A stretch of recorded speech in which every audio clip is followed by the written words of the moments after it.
aking mga masasayang alaala noong kabataan.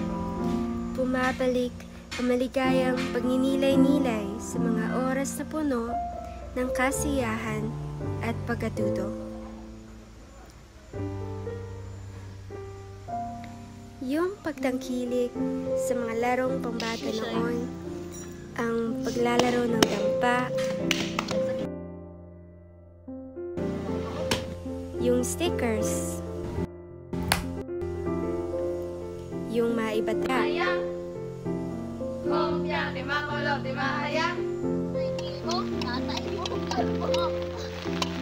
at ang paglalaro ng tumbalata.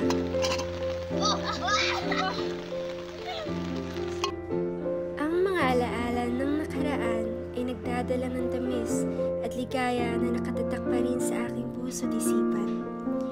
Ang mga pagkakataong makalaro ng Chinese garter, pagsakay sa balsa ng kalabaw, paglaro ng patintero,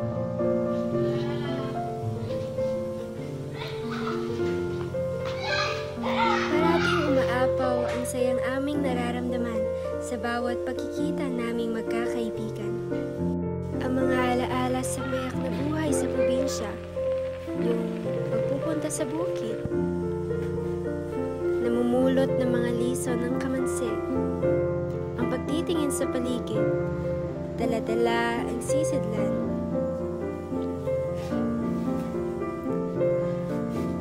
humahanap ng mga prutas na mapipitas.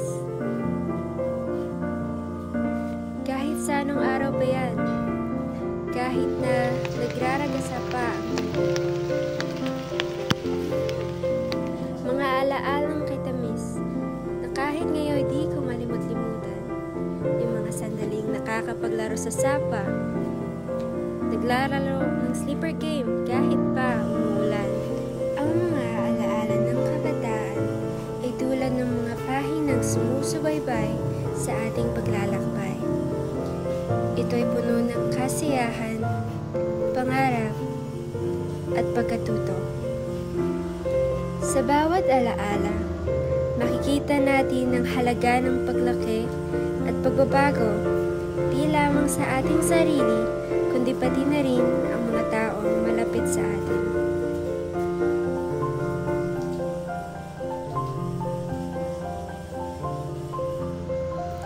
Sa kabataan, bawat pangyayari ay naglalaman ng mga unang karanasan, mga kaibigan na nagiging panghabang buhay, at mga pangarap na tila bituin sa malayo.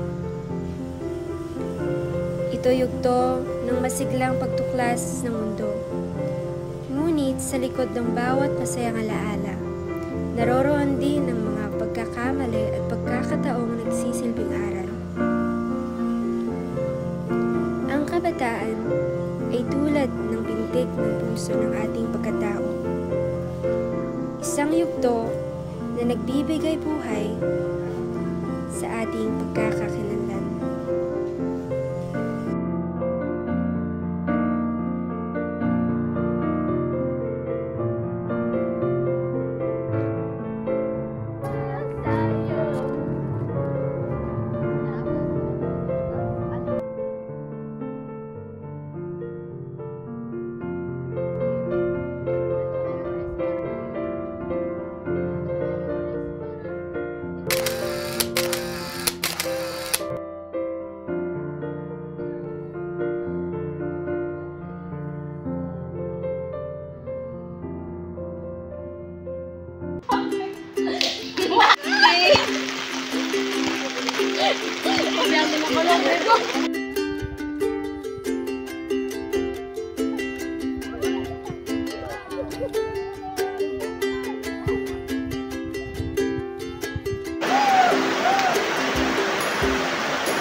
Uy, masama siya!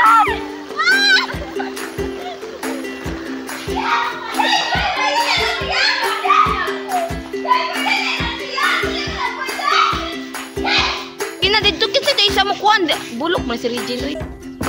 Abi shit. Tabang asa kagyanan.